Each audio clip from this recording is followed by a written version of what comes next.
এটিএমৰ পৰা উলিয়াবলৈ আহিছিল ২-৩ হাজাৰ টকা, কিন্তু ওলাল ৪০,০০০ টকা।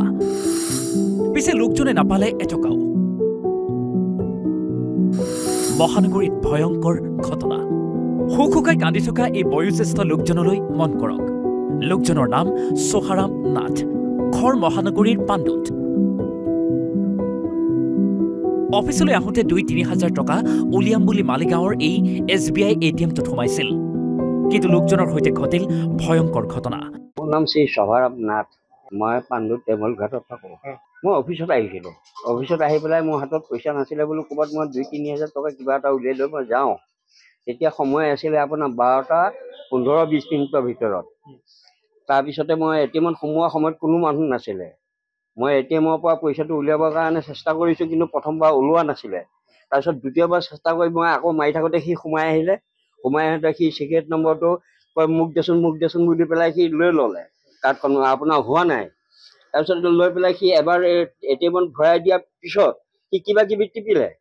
টিপাৰ পিছততো টিপি থকা অৱস্থাতেতো সি ইফালে কৈছে কি, মোৰ গাড়ীখন ক'ত এক্সিডেণ্ট কৰিলি বুলি ATMৰ কাষৰ পৰা সি গেটৰ মুখলৈ গ'ল। গেটৰ মুখলৈ গৈ পেলাই গেট বাহিৰ হৈ সি এইফালে দি গ'ল নে সেইফালে দি গ'ল মই গম নাপালোঁ। তাৰপিছতে লগে লগে মই SBI বেংকত, মালিগাঁও চাইল্ড বেংকত গ'লোঁ। বাইদেউ মই এনেকুৱা হৈছে ঘটনাটো, কথাখিনি বুজাই দিলোঁ। তাৰপিছতে বাইদেৱে মোৰ ATMখন লক কৰি দিলে। লক কৰি দিয়াৰ পিছত মই ক'লোঁ বোলো, বাইদেউ মোৰ একাউণ্টৰ পইচাটো চাই দিয়কচোন। তাৰপিছতে মোক ক'লে যে আপোনাৰ একাউণ্টৰ নাম্বাৰটো আছে নেকি? মই বোলো আছে, বহীখনত লিখা আছে। মই চাই পেলাই ক'লোঁ। কোৱাৰ পিছতে তাৰমানে বাইদেৱে কম্পিউটাৰত মাৰি চাইছে যে ৪০,০০০ টকা, মোক ১০,০০০ কৰি চাই পাওঁ, তাই ৪০,০০০ টকা লৈ গুচি গ'ল।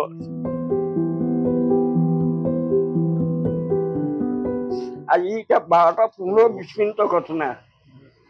এইখিনি আৰু। এতিয়া মই থানালৈ গৈছিলোঁ, তেওঁলোকে আহি খবৰ লৈছে। এতিয়া কি কৰে নাজানো। মই কাৰ্ডখন মোক বেলেগ কাৰ্ড চেঞ্জ কৰি দিছে। সেই কাৰ্ডখন মই ষ্টেট বেংকত দেখাইছোঁ।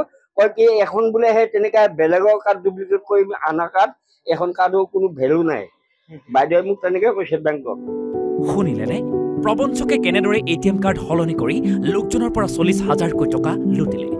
অৱশেষত আৰক্ষী ঘটনাস্থলীত উপস্থিত হৈ আৰম্ভ কৰিছে তদন্ত। সংগ্ৰহ কৰিছে CCTV ফুটেজো। হয়তো শীঘ্ৰেই আৰক্ষী জালত পৰিব মহাপ্ৰবঞ্চকজন।